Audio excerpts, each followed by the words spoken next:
Yeah, David Dread of Steel Pulse, and I'm saying hail to Lion Voice because it's time that the lion have its voice, have its own story. Says I'm stepping out here. Hear me now. Yeah, the lion's voice. Raw. I'm Nana Farika. The time has come for the lioness to tell her story from her viewpoint and tell the world who Queen Omega is. This is the lion's voice. And I think it's basically the young people who are rising up and seeing that, Africa is the richest continent in the world, and yet still it has the poorest people in the world. I mean, that's an anachronism. And Yes. it's blatant. And I think the young people realize that the leadership has failed them. No, it's not just the failure of the leadership. I mean, it's the fact that neocolonialism has continued to try to subvert the leadership, either through assassination or regime change or other methods of creating disturbance within the different countries. But, that's a fact of life, and we have to work with that. And we have to know what it is. And we have to still, move forward in terms of our own authenticity, and our own utilization of our own resources for our own people. So, I see it also now that it moved to Kenya to some degree. The young people there have been acting up against Ruto. And now it's in the DRC. The young people are chasing the French out of the Congo, which is great, because the French have been one of the worst colonizers, along with the Belgians and so on. Well, not that one is better than the other one, but, Yes. we need to get rid of these people who are still parasitically staying there and sucking the blood of Africa. It's time to get rid of them. And I'm glad that the young people are taking action. The year is 1892, and the land of Ethiopia has been experiencing 4 years of terrible famine and drought. They call it the Kikuken, or the evil days. At least 1/3 of the human population and 90% of the cattle have died. The hyenas have feasted on so many carcasses that they have become overweight and barely able to move. Just when the people could take no more of the evil days, a woman named Wasiro Yeshimabe is giving birth in a place called Ergersa Gora. This is her 9th attempt to bring forth new life. Her previous 8 attempts only resulted in death. Will this child live? Thankfully, a healthy baby boy is born. His first cries are drowned by thunder and lightning flashes across the night sky. The heavens open up and torrential rain starts to fall. Ethiopia's drought is over, and the baby boy is given the name Tafari, meaning one to be feared or respected.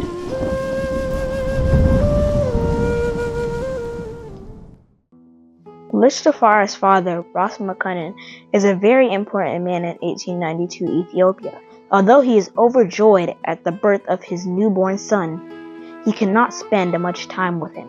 Ras Makonnen is the governor of Harar and must get back to the famous walled city to deal with its affairs. Furthermore, he is the foreign minister of Ethiopia, and having traveled to different places in Europe, he is very aware of the material and military advances they have made and the looming threats they pose to his country. Ras Makonnen knows that the majority of Ethiopians have no idea what is coming, and that he has to work that much harder to secure the realm. Lich Tafari would grow up to become the legendary emperor, Haile Selassie I.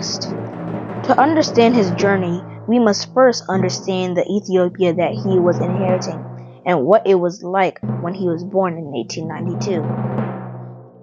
Get your copy of Kwesi Bansu's book, Haile Selassie I, Ethiopia, Volume 1, The Rise of the Priestly Warrior Kings, and increase your knowledge about the history, politics, and culture of Ethiopia in 1892, and how it connects to the rest of African and world history at the time. Haile Selassie I, Ethiopia, Volume 1 is available for purchase at www.bookmanexpress.pub. Please visit for more information.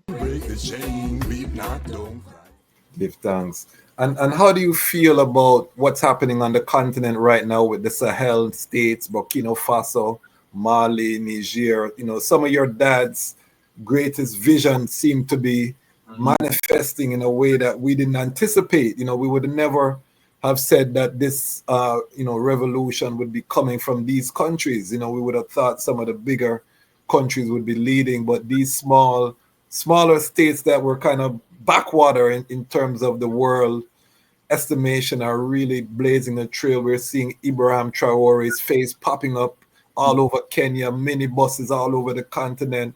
You know, as a lifelong Pan-Africanist, how do you feel about the uprising coming out of the Sahel? Well, I think it's really wonderful, and in some sense, it's leading the way. It has started with the francophone countries, as you Yes. mentioned, Burkina Faso, Niger, Mali, and Chad. Uh, Yes.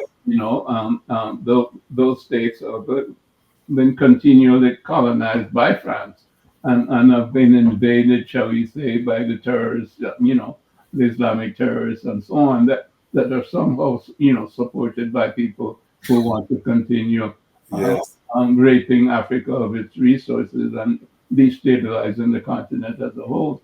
And I think it's basically the young people who are rising up and seeing that, Africa is the richest continent in the world, and yet still it has the poorest people in the world. I mean, that's an anachronism, and Yes. it's blatant. And I think the young people realize that the leadership has failed them.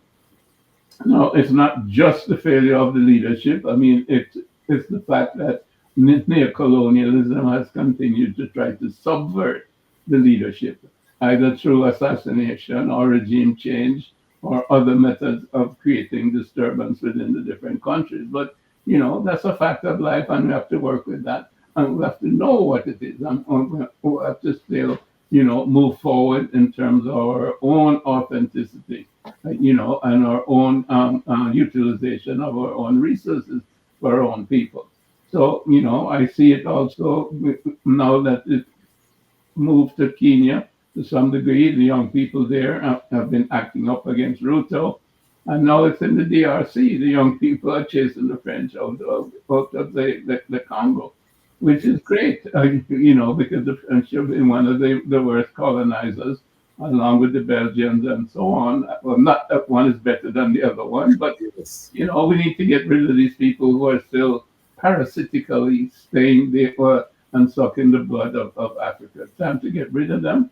And I'm glad that the young people are taking action, and hopefully we'll get some good leadership out of that in terms of the transition that has to take place with a structured leadership and government to create an agenda for United States of Africa, because that ultimately is what we need in terms of a strong, African presence on the international scene, and a strong Africa, with one army, which is necessary for our security, and and one foreign policy, one currency in terms of our economic development.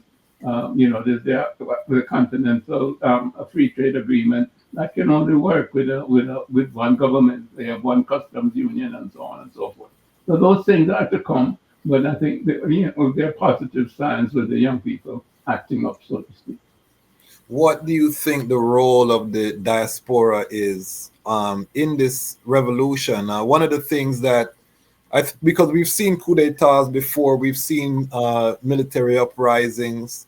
However, I think what makes this moment unique is that, one, we have not seen the military alliance between these countries that they've entered into, and two, we have not seen the level of reinvestment into their nations that these military leaders are making in terms of building factories, in terms of the nationalizing of resources.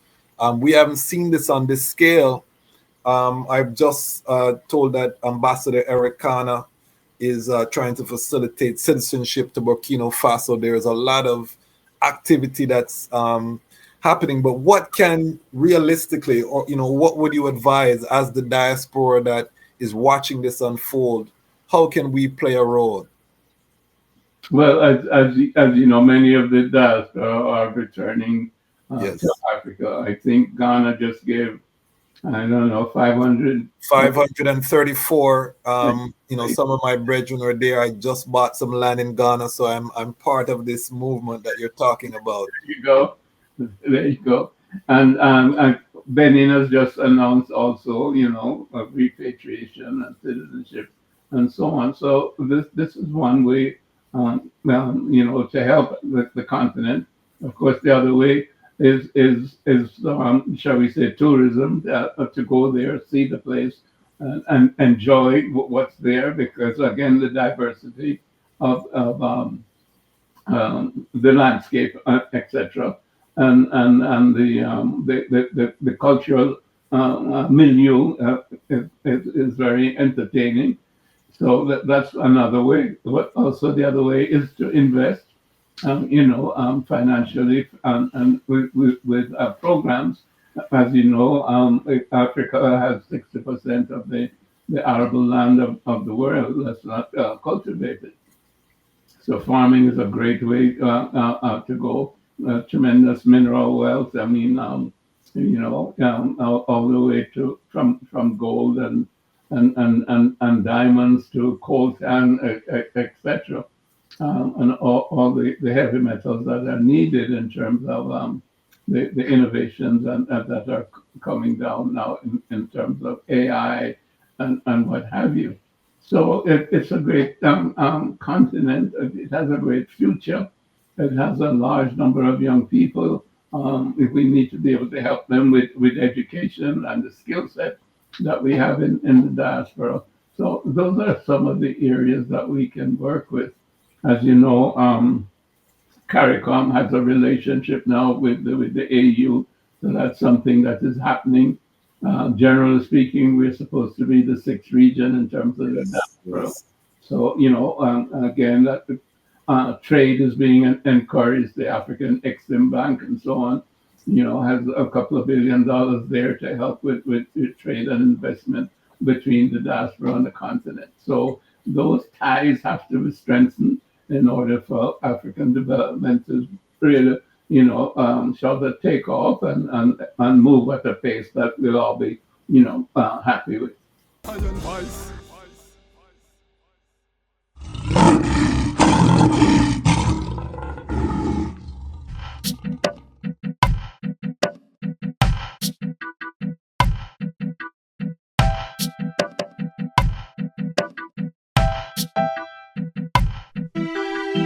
When the Almighty has manifested himself in physical form and was born as Lich Tafari Makonnen, through hard work and diligence he attained the title of the chess match. When he fought in many wars and was crowned as Ras, by the will of the people he was given the title of Negos, and by destiny Nobusenagas, the King of Kings. I and I are his children. One day we are gonna do where Marcus say, take a long journey across the ocean wave. One day we'll do things Rastafari way. One day we are will give Jah thanks and praise. One day we are gonna do where Marcus say, take a long journey across the ocean wave. One day we'll do things Rastafari way. One day we gonna free our mental slave.